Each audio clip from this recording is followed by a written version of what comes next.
Cette année, nous avons franchi des étapes cruciales ensemble. Malgré la violence des attaques, TVL a résisté à la censure bancaire orchestrée par la Macronie et en guise de réponse, nous avons atteint le 1 million d'abonnés. Mais avec son label médiatique, Emmanuel Macron espère maintenant verrouiller l'information pour tuer toute forme de contre-pouvoir d'ici 2027. Il veut tuer les médias indépendants qui échappent à son contrôle. Les patrons des plateformes numériques ont d'ailleurs avoué sous serment qu'ils manipulaient les réseaux sociaux et leurs algorithmes pour masquer les informations qui déplaisent au pouvoir. Ils nous appellent les contenus gris, ceux qui respectent la loi, mais pas la doxa. En 2017 et en 2022, le système voulait que vous écoutiez Macron, que vous regardiez Macron, que vous lisiez Macron, que vous mangiez du Macron midi et soir. Et ils feront pareil avec leur nouvel élu. Les unes des magazines d'oligarques, les 20 heures du service public, les officines atlantistes et otaniennes qui veulent la guerre, leur favori inondera vos médias. Sans TVL, vous aurez la nausée. Si TVL disparaît, c'est la figure de proue de l'information alternative indépendante qui meurt. C'est la liberté d'expression qui recule. Ce sera la victoire du système que nous combattons. Et si je demande aujourd'hui votre aide, ce n'est pas seulement pour tenir, c'est pour grandir avec vous, développer notre indépendance, multiplier nos programmes et décupler notre force de frappe. Il ne reste que quelques jours, alors mobilisez-vous dès maintenant, je compte vraiment sur vous.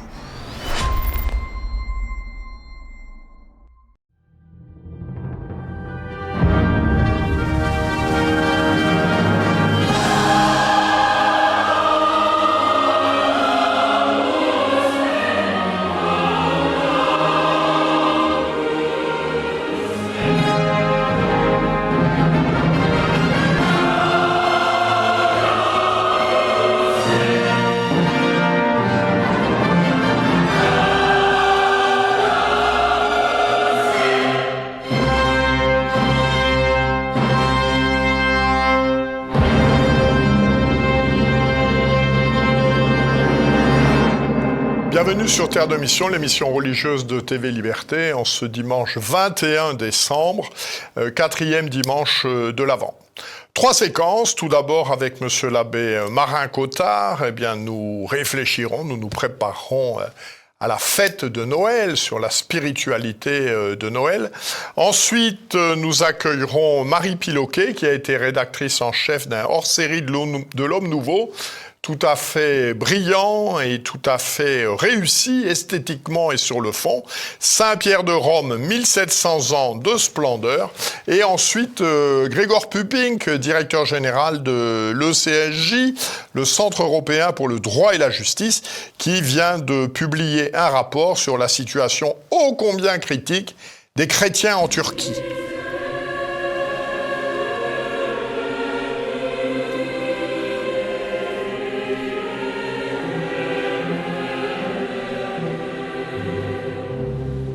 Bonjour monsieur l'abbé. Bonjour monsieur.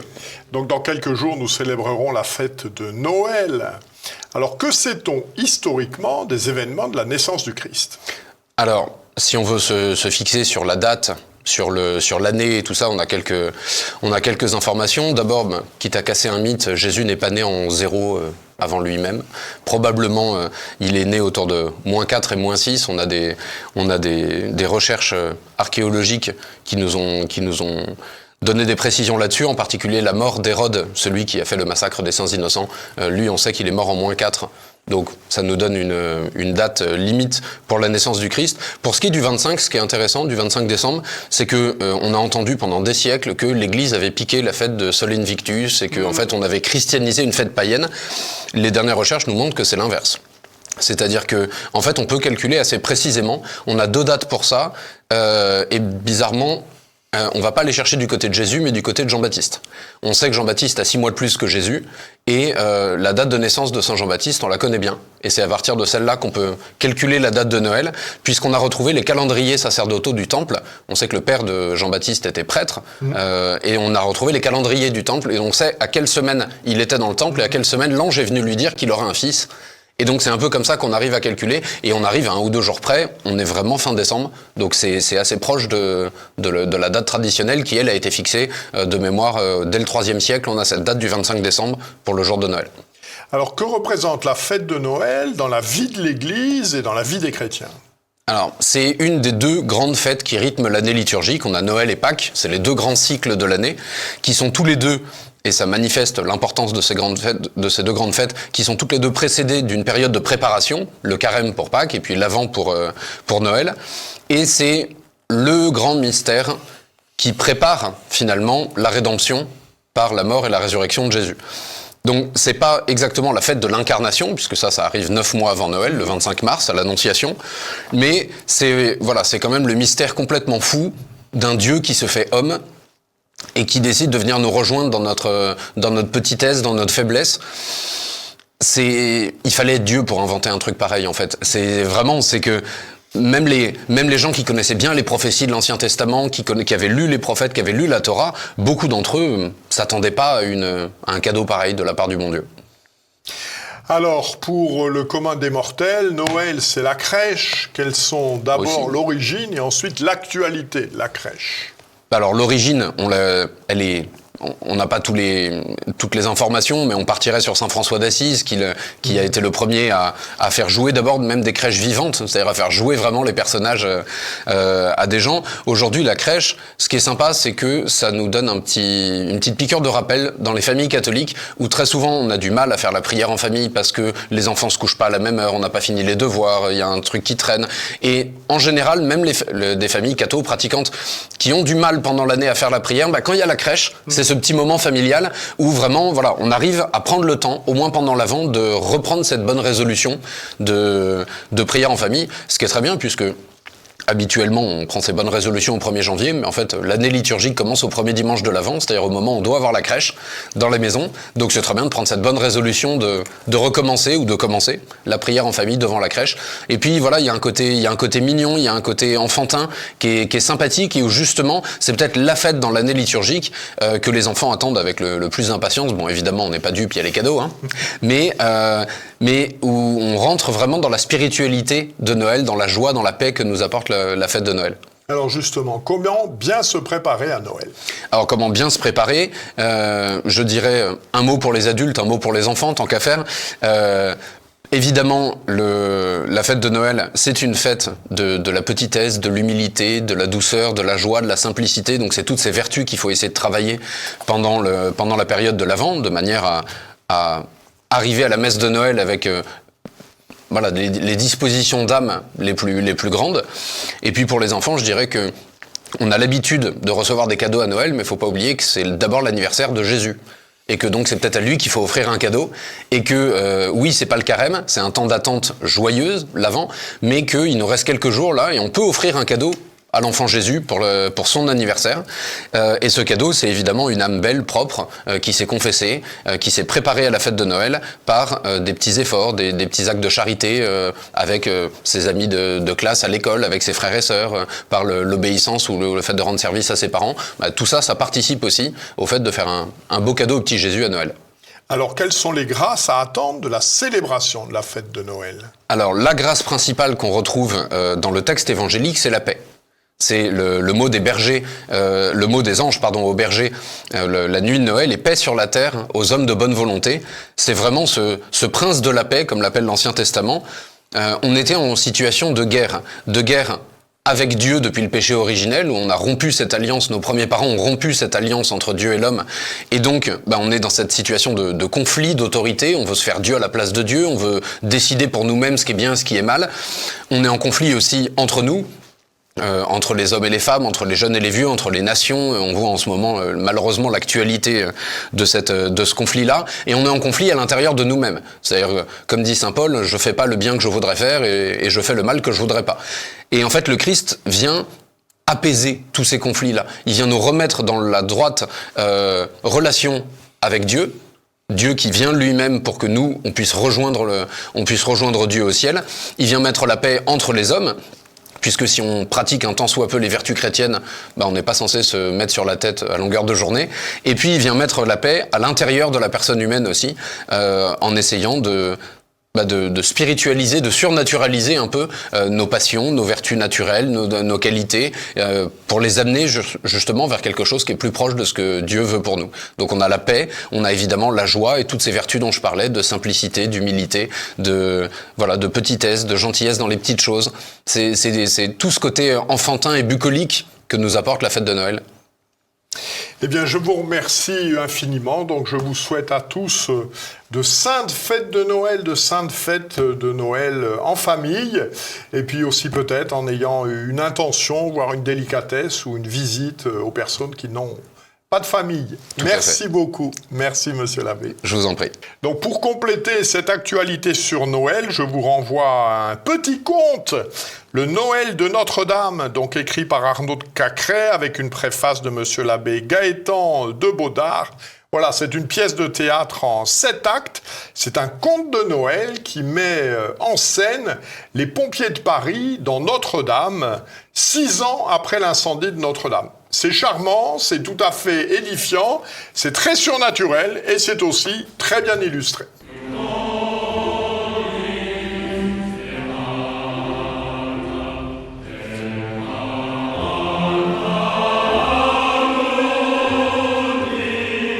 Jean-Marie Piloquet. Bonjour Jean-Pierre Mogendre. Donc vous avez été le maître d'œuvre de ce superbe hors-série de l'Homme Nouveau, Saint-Pierre de Rome, 1700 ans de splendeur. Alors, quelles ont été les circonstances de la construction de, pour reprendre l'expression de Stendhal, la plus belle église de la plus belle religion du monde? Alors, la plus belle église, en fait, il y en a eu deux. Il y a eu la basilique, la première basilique, et la seconde, dont nous fêterons en 2026 l'anniversaire de chacune, en fait. Donc, la première basilique, c'est Saint-Pierre du Vatican, donc, qui a été consacrée en 326.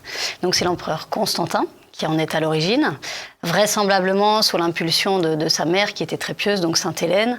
Et c'est même à ce moment-là, il me semble me souvenir qu'elle a fait ce voyage en Terre Sainte à la recherche des reliques de la Passion. La vraie croix. Voilà.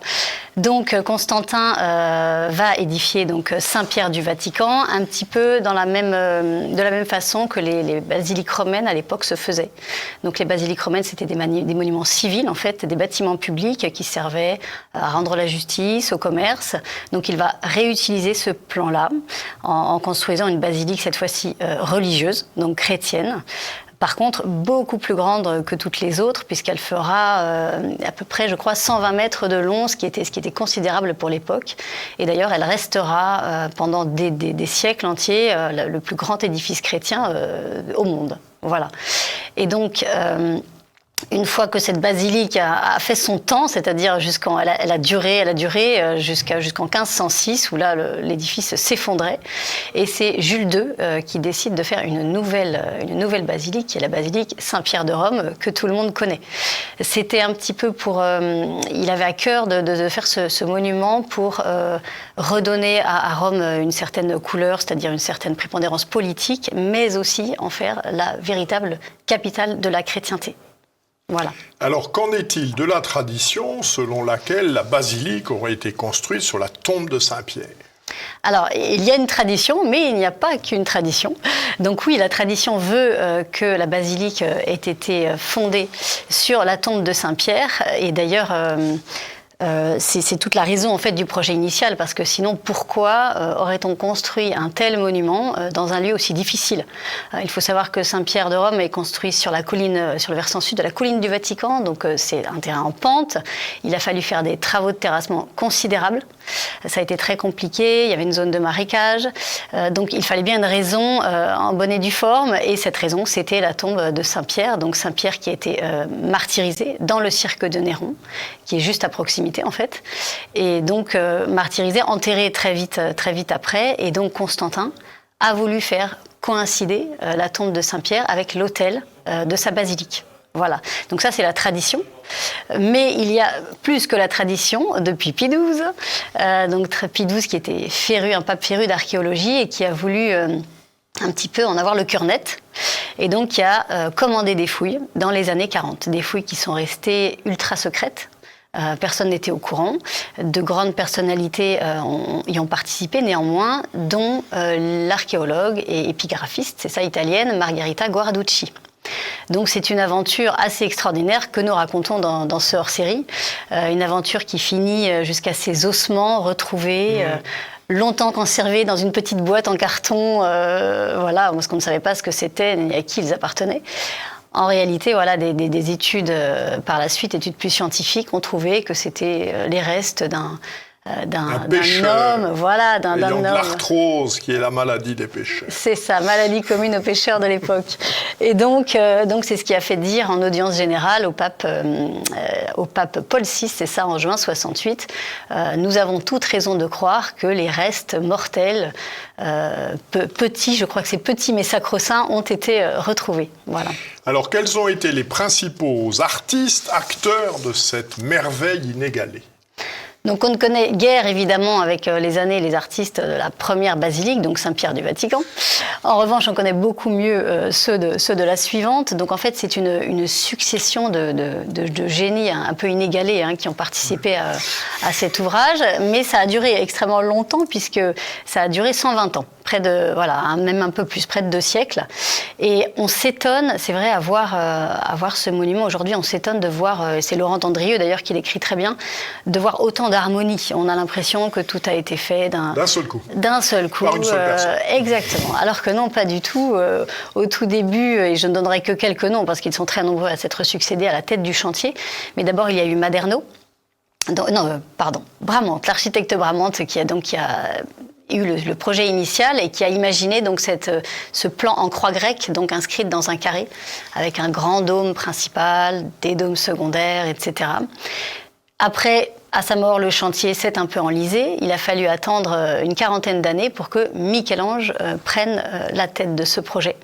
Donc Michel-Ange a 70 ans, c'est un peintre, c'est un sculpteur, ce n'est pas du tout un architecte, mais et pourtant c'est lui qui va donner l'élan majeur à ce projet jusqu'à sa mort, puisqu'il va mourir à la tête, entre guillemets, de Saint-Pierre. Voilà, tout à fait. Il aurait dit d'ailleurs à cette époque, c'est Dieu qui m'a mis là. Voilà. Et 40 ans plus tard, donc, c'est effectivement Maderno, l'architecte Maderno, qui reprend le projet. Et c'est lui qui fait la façade. Voilà, c'est lui qui réalise la façade qui n'avait pas été imaginée par Michel-Ange. Et 25 ans plus tard, enfin, on peut nommer Le Bernin, qui s'occupa de la réalisation intérieure, toute la décoration intérieure de la basilique, et qui imagina aussi cette merveilleuse place ovale qui est devant Saint-Pierre, c'est cette double rangée de colonnes, et cet obélisque qui vient du cirque de Néron, bien sûr. Alors, on a coutume de dire que la basilique Saint-Pierre de Rome est le symbole de la romanité de l'Église. Comment définiriez-vous cette romanité ? Alors, c'est vrai que ça peut sembler un peu paradoxal au départ, parce que romanité, l'Église, Église et romanité, parce que catholicisme, ça vient du grec katholikos, qui signifie universel. La romanité renvoie à un lieu et une mémoire historique, donc fondée dans le temps, et puis Saint-Pierre n'était tout sauf romain. Sauf que Saint-Pierre s'est dirigé précisément à Rome et y a exercé le ministère que Dieu lui avait confié. Et donc ce n'est pas pour rien d'ailleurs qu'il y est allé. Pourquoi il a choisi la capitale de l'Empire ? C'était en partie parce que ça lui donnait une capacité de rayonnement et de diffusion de la foi plus grande que nulle part ailleurs. Et il y est resté effectivement jusqu'à son martyre, sur cette terre romaine. Et donc, c'est aussi pour ça que Rome représente un centre de gravité pérenne. Il y a quelque chose de fondamental. C'est la chair romaine garantit un petit peu l'universalité de l'Église, l'unité de l'Église. Donc il y a un message qui est très fort, et Roberto De Mattei en parle dans un remarquable article à la fin de ce hors-série. Il y a cette Rome éternelle, et Saint-Pierre est véritablement à l'origine de cette Rome. C'est le point d'origine, et c'est finalement un outil de la divine providence qu'il ne faut pas jamais mettre de côté. Alors, pouvez-vous nous présenter le sommaire de ce numéro ? De quoi traitez-vous ? Alors, c'est un numéro double, donc c'est un grand numéro de 230 pages. Nous avons ici, il y avait tellement de choses à dire, qu'il a fallu tout mettre en 3 parties. Donc la première s'occupe plus particulièrement de l'histoire. On revient sur cette basilique, c'est cette première basilique Saint-Pierre du Vatican qui est assez méconnue, assez méconnue du public. Donc c'est assez passionnant. Donc avec des auteurs comme Anne Bernet, Michel Fauquier, Benoît Schmitz, et aussi l'ancien recteur de l'Institut pontifical d'archéologie chrétienne de Rome, donc qui est Philippe Pergola. Dans une seconde partie, nous nous plongeons plus directement dans cette basilique, cette seconde basilique de Rome, donc Saint-Pierre de Rome, donc là dont nous maîtrisons davantage les artistes, donc avec des gens comme Sophie de Gourcy, Laurent Dandrieux, nous avons aussi Rachel Georges, Dominique Perrin, et j'en oublie, qu'il me pardonne. Et la troisième partie, elle, se focalise sur l'apôtre. Car c'était la figure de ce numéro, l'apôtre Pierre, sa vie, le peu qu'on en sait, grâce à Christophe Dickès. Et voilà, toute l'histoire des fouilles, l'histoire de la tombe. Roberto De Mattei aussi nous en parle. Nous avons eu également la chance d'avoir la participation de Pietro Zender, qui est responsable des nécropoles du Vatican, et Monseigneur Agostini, qui est aussi cérémonier pontifical. Merci beaucoup, Marie, de ces explications. Donc, je renvoie nos téléspectateurs, donc le hors-série de l'Homme Nouveau, numéro 60-61, pour la modique somme de 16 € pour les 132 pages. Saint-Pierre de Rome, 1700 ans de splendeur. Merci beaucoup. Merci, Jean-Pierre.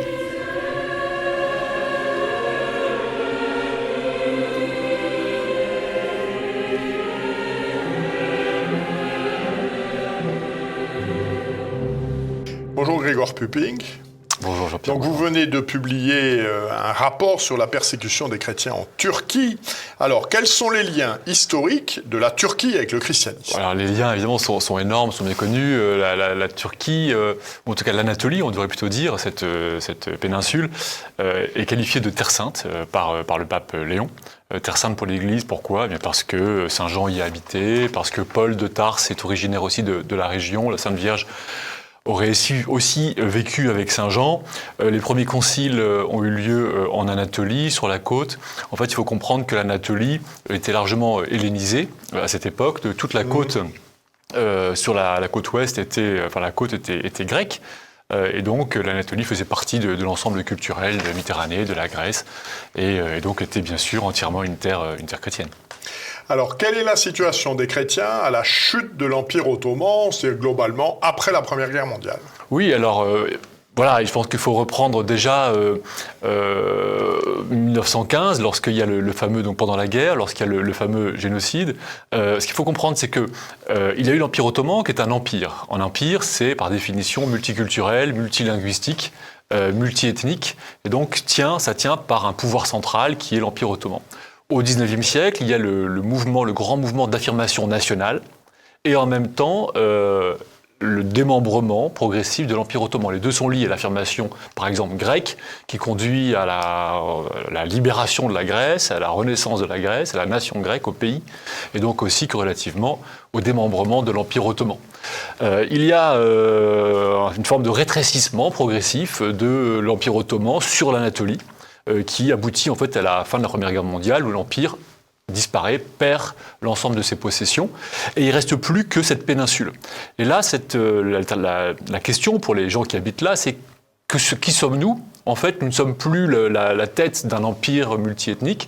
Nous sommes quoi ? Nous sommes turcs. C'est là en fait qu'apparaît l'idée que nous sommes turcs, que ces gens-là sont turcs, non plus le cœur de l'Anatolie. Et cette affirmation nationale turque, eh bien, elle doit se faire sur des bases communes, qui sont définies, qui sont la langue turque et la religion sunnite. Et dès lors, tout ce qui n'est pas turc, tout ce qui ne parle pas le turc et qui n'est pas sunnite, est étranger à la nation turque. Et donc, de cette volonté de construction nationale, on va exclure tout ce qui n'est pas turc. On exclut les Kurdes, on exclut les Arméniens, bien sûr, on exclut les Grecs et tous les chrétiens. Et donc, c'est l'exclusion des minorités, c'est une conséquence du mouvement d'affirmation nationale turc qui est le produit du nationalisme, du grand mouvement national du XIXe siècle et du démembrement de l'Empire ottoman.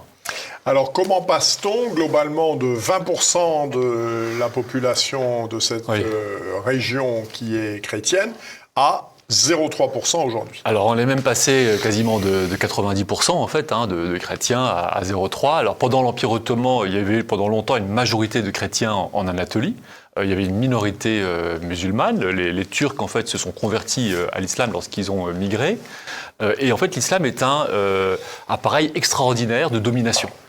Parce que grâce à la religion musulmane, vous avez un droit que vous pouvez imposer, une législation, vous avez une langue religieuse, vous avez aussi un statut de dhimmi que vous imposez aux non-musulmans. Or, le statut dhimmi est très lourd, c'est un impôt très lourd qu'il faut payer, les familles pauvres ne peuvent pas forcément le payer, et donc pour échapper à l'impôt, vont se convertir. Ou alors, les Ottomans avaient l'habitude de prélever des enfants, pour en faire notamment des soldats, pour éviter Janissaire. que son fils devienne janissaire, soit prélevé, converti de force à l'islam, eh bien les gens se convertissaient. Pour avoir le droit de porter des armes, les gens se convertissaient. Ensuite, il y a eu des pogroms, des massacres réguliers qui ont parcouru toute l'histoire de l'Empire ottoman. Encore à la fin du 19e siècle, dans les années 1895-96, massacre de chrétiens. Et au XXe siècle, le fameux génocide de 1915. Mais il y a encore eu un pogrom en 1955 qui a été provoqué de toutes pièces par l'État contre les chrétiens. Il y a eu des expulsions massives au XXe siècle. En 1964, les Grecs de Constantinople ont été expulsés en violation de l'accord bilatéral conclu entre la Grèce et la Turquie. Il y a eu aussi bien sûr les échanges de population lors des traités de Sèvres en 1923, où il était prévu que les Grecs d'Anatolie aillent en Grèce et que les Turcs de Grèce aillent en Turquie. Donc des échanges de population, mais pas du tout égaux. Il y a eu à peu près 1,5 million de Turcs qui ont, de Grecs qui ont quitté l'Anatolie et quelques centaines de milliers de Turcs qui ont quitté la Grèce. Donc voilà, échange de population, pogrom, expulsion massive et puis ensuite harcèlement. Harcèlement, ça veut dire continu, discrimination, qui fait que les jeunes, comme souvent dans ces pays-là, ne voient pas leur avenir dans ce contexte et préfèrent émigrer à l'étranger. Alors, à propos de ces persécutions, comment s'exerce aujourd'hui la violence structurelle et culturelle de l'État turc contre les chrétiens ? Déjà, il faut comprendre que les Turcs ont un vrai problème avec leur propre identité et leur propre histoire. C'est qu'ils sont toujours dans cette volonté d'affirmation nationale, parce que peut-être qu'il y a un complexe d'identité nationale au départ. Ils savent bien qu'ils sont venus sur une terre dont ils n'étaient pas les propriétaires, qu'ils ont conquis l'Anatolie. Ils ont ce problème, c'est qu'une grande partie, si ce n'est la majorité des Turcs actuels, sont en fait des descendants de Grecs et d'Arméniens, donc sont en fait des descendants de convertis. Il y a très peu en fait de population réellement de type d'Asie centrale en fait en Turquie. Si on prend les coutumes, les usages, ce sont vraiment des usages qui sont de la région de la Méditerranée. Et puis donc l'affirmation nationale, le nationalisme qui est très fort, qui exclut toujours les chrétiens. Et ensuite il y a tout un tas de discriminations, on va dire, dans les lois, dans les usages, à l'égard des communautés. Par exemple, le pape donc, est allé récemment en Turquie, mais l'Église catholique n'a toujours pas de reconnaissance légale en Turquie. Donc il n'y a de reconnu légalement en Turquie que les Juifs, les Arméniens, et puis... D'ailleurs, des orthodoxes. Les orthodoxes, voilà.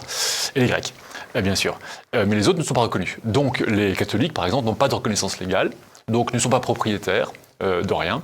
Il faut avoir des montages.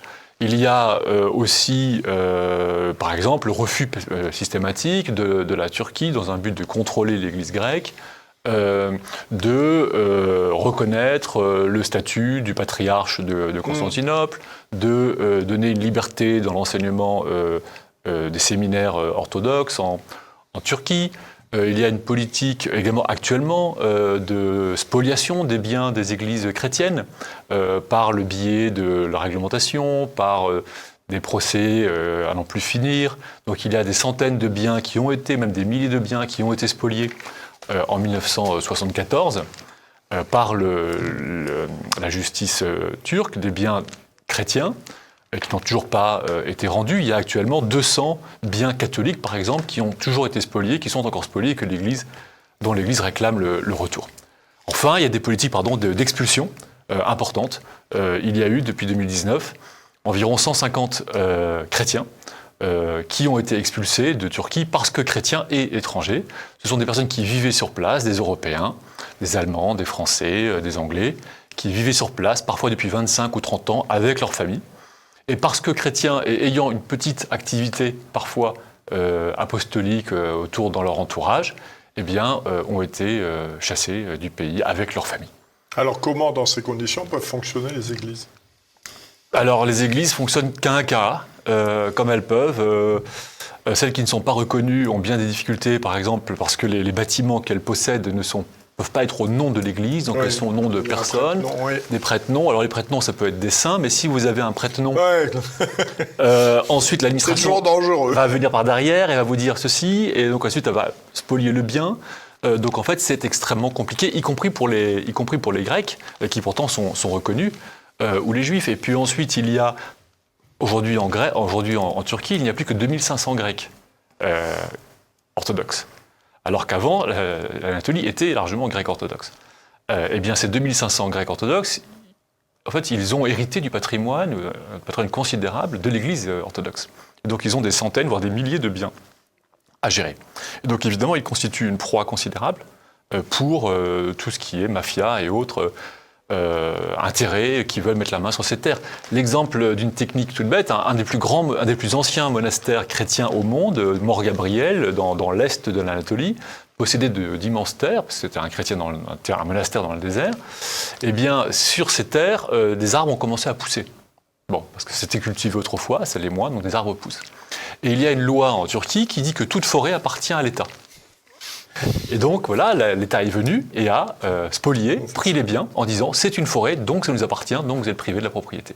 Alors ensuite vous avez des procès qui n'en finissent plus et qui arrivent à la Cour européenne. Et nous, à l'ECLJ, on soutient, on intervient, on accompagne ces requérants dans les affaires à la Cour européenne. Alors quelles ont été les réactions de l'Union européenne, de l'ONU à ce rapport ? Alors pour l'instant c'est un peu tôt parce que le rapport est tout récent. Ce qu'on peut dire c'est que nous, à l'ECLJ, ça fait quand même 25 ans qu'on travaille pour défendre les chrétiens de Turquie, que ce soit à la Cour européenne des droits de l'homme, aux Nations Unies. Donc on a obtenu des condamnations de la Turquie par exemple le comité des Nations Unies sur les personnes qui sont privées de liberté. Concernant l'emprisonnement d'un pasteur, par exemple. On a obtenu des condamnations de la Turquie par la Cour européenne des droits de l'homme, mais la grande difficulté, c'est qu'en fait, la Turquie fait largement la sourde oreille et n'exécute pas les décisions ou très lentement. On a gagné, par exemple, une affaire s'agissant d'un orphelinat grec qui avait été spolié par l'État. L'orphelinat a été rendu, mais en ruine. C'était le plus grand bâtiment en bois d'Europe. Il a été rendu en ruine à la communauté. Donc voilà le genre de situation. C'est vraiment la procrastination par l'administration, par les juridictions. Et donc on gagne certes, mais c'est très long. Alors la Turquie a rendu un certain nombre de biens aux églises, mais il en reste encore des centaines à rendre. Il y a des choses essentielles à faire comme reconnaître l'existence juridique de l'Église catholique ou des Chaldéens ou des protestants. Ce sont des choses qui sont simples à faire, donner un statut juridique, reconnaître la liberté de culte pour les Grecs et aussi de la liberté d'organisation interne de l'Église grecque orthodoxe pour permettre des élections du patriarche qui soient réellement libres, parce qu'aujourd'hui, seul un Turc peut être patriarche de l'Église grecque orthodoxe à Constantinople. Mais voyez-vous, il n'y reste plus que 2500 Grecs en Turquie. Donc comment faire pour avoir... Donc la probabilité d'être patriarche est assez forte. Elle est assez forte quand vous êtes, quand vous êtes turc, orthodoxe, grec, voilà. Donc c'est là toute la difficulté. Donc en fait, il faut vraiment... C'est pour ça que nous, ce qu'on a fait, c'est qu'on a fait une pétition à l'Assemblée parlementaire du Conseil de l'Europe, parce qu'il y a à Strasbourg, par la PCE, cette Assemblée parlementaire, une disposition dans le règlement qui permet en fait de saisir l'Assemblée. Alors c'est assez peu connu, mais c'est très efficace. Et donc on peut demander au bureau de l'Assemblée de se prononcer, de décider, de mettre à l'ordre du jour un sujet qui est de notre choix. Et là, le bureau de l'Assemblée va regarder si le sujet est opportun ou pas, s'il a déjà été traité ou pas. Or, ce sujet n'a jamais été traité, c'est un sujet qui est essentiel. Évidemment, la Turquie voudra s'y opposer. La Turquie est membre du Conseil de l'Europe. Donc nous, ce qu'on veut, c'est qu'au moins, au sein du Conseil de l'Europe et de l'Assemblée, ils se saisissent du sujet, qu'ils fassent un rapport sur la situation des minorités religieuses, en particulier des chrétiens, en Turquie, au sein de l'Assemblée parlementaire, et qui votent des résolutions. Et donc c'est pour ça qu'on a fait cette pétition sur le site de l'ECLJ. Merci beaucoup. Et donc sur le site de l'ECLJ, vous pourrez également trouver le rapport dont il était question. Merci beaucoup. Merci.